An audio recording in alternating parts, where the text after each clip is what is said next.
waxaan in yar isdul taagi doonaa geedkii haddii aan la yidhaahdo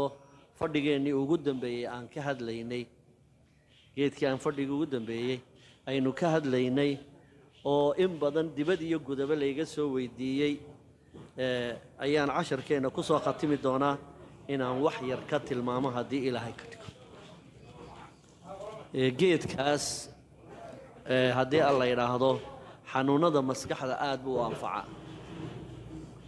waan idiin soo wada haddii aan la yidhaahdo xanuunada maskaxda aad iyo aad ayuu u anfacaa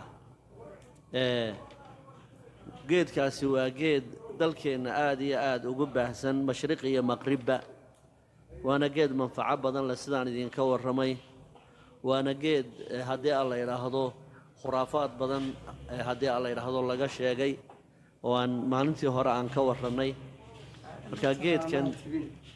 magaciisa caalamiga ah oo haddii aan la yidhaahdo loo isticmaalo waxay yidhaahdaan ashwajanda ayay yidhaahdaan waa magaca guud ee gaal iyo islaamba u yaqaaniin ashwajand bay yidhaahdaan carabidu magacyo badan bay iyagu u yaqaanaanoo waxay qaarkood yidhaahdaan xabbulkaakanj waxaa kaloo yidhaahdaan cababna way yidhaha cabab oo laba ba'aad keliya iyo cabcab allahu waa laam iyo ha iyo waaw magacaana wuu leeyahay waxay kaloo yidhaahdaan alfuxuula غayra mustaghilla fi اlwaطن الcarabi alfuxuula غayra mustaghilla fi اlwaطن الcarabi muxuu macnihiisu yahay waa baarqabka aan laga faa'iidaysan dalalka carabta magacaasay carabtu la baxday baarqabka dhirta geedka ugu baarqabsan geedaha een haddana carabi ka faa'iidaysan magacaana way yidhaahdaan magacaana way u yaqaaniin geedkan qaybtiisa manfacada lihi waa xididkii islaamuhu u soo saari jireen carruurta dhallaanka la odhan jiray geed dhallaan bay yidhaahdaan waxaa kaloo la yidhaahdaa geedkan guryafanna waynu nidhaahnaa guryoonna waynu nidhaahnaa magaaladeenna hargeysa meel aanu ka bixin daafaheeda maan arag uu ka wada baxaa guryoon baa lay laakiin qaybta manfacada lihi waa xididka weeye qaybta manfacada lihi waa xididkaa markaad la soo baxdo waad googoynaysaa ama waad tumaysaa waad qallajisanaysaa markaad qallajisato sida shaahaad u cabbi kartaa sida shaaha ayaad u cabbi kartaa qadarka aad ka qaadanaysaa waxa weeyaan 3 garaam ilaa iyo 10 garaam inta u dhaxaysa 3 garaam ilaa iyo 10 garaam ayaad koobka shaaha ku darsan kartaa ama biyo baylaho islaba rogayaad ku daraysaa deedna markuu qabobaad iska cabbi waxaa kalood ku samayn kartaa 3 garaam ilaa 10 garaam ayaad caano la karkariyey baad ku daraysaa intay caanuhu diiran yihiin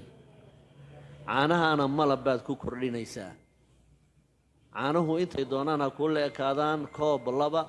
aad dabka saarto yaro diiran oo markay kulul yihiin baad ku daraysaa 3 garaam ilaa iyo 10 garaam dabadeedna waad cabbaysaa geedkaa markaad cabso wuxuu ku siinayaa hurdo aad iyo aad u macaan oo nafaqo leh ayaad ka helaysaa maskaxdana wuu dejiyaa dadka maskaxda wax ka qaba ilaa 6 bilood baa loo wadayaa habeenkii hal mar buu cabbi aroortiina hal mar buu cabbayaa waxaa kalood samayn kartaa subagga waa lagu shiilaa subageenna caadigaa intaad xididka soo goyso baad ku shiili kartaa saliid saytuunka waad ku shiili kartaa saliiddeenna sinsintana waad ku shiili kartaa marka aad saliiddii ku shiilato ama aad subaggii ku shiilato qaab baa jira markaa loogu shiilayo saliidda ama subagga geedkii markaad googoysato ayaa waxaad soo qaadanaysaa digsi biyo ku jiraan digsi biyo ku jiraan ayaad soo qaadanaysaa dabkaad saaraysaa isagana weel aan caag ahayn ayaad subagii iyo ku ridaysaa geedkii dabadeedna biyihii dabka saaraa ayaad sii dhex dhigaysaa heer aanu biyuhu soo gaadhi karaynin weelkaagan afkiisa waxaan ka wadnaa in maadooyinkii fitamiinaadka ahaa ama manfacada lahaa haddaad dabka toos u dul dhigto wax badan baa dhimanaya laakiin marka uu kulaylka biyuhu ay kariyaan geedkii iyo subagii isku jiray ama geedkii iyo saliiddii isku jiray manfacadii aynu ka rabnay ma dhimanayso marka waxaan ka wadaa haddaan si kale ku idhaahdo geedka saliidda aad ku karinayso toos ha u duldhigin dabka waa inaad weel biyo ku jiraan ay kulaylka siiyaan geedka iyo saliidda isku jiraan saliidda aad karsatay ilaa nus saac saacad ha kuu saaraado dabka markay biyaha saa aad u dhex dhigto markaad ka qaadato habeenkii madax ilaa mijo waad ku duugaysaa marka aad jidhkaaga ku duugto dhammaan wixii daal jidhkaaga hayay oo dhan way ka baxayaan haddaad romatism ka cabanaysayna dhowr maalmood sidaa ugu wado duugitaanka habeenkii aad geedka isku duugayso aad iyo aad buu xubnahaagii aad haddii alla yidhaahdo sanqadhaya ee romatismka aad ku filaysay ilaahay uu ka saarayaa maskaxdaadana deganaansho fara badan ayuu siinayaa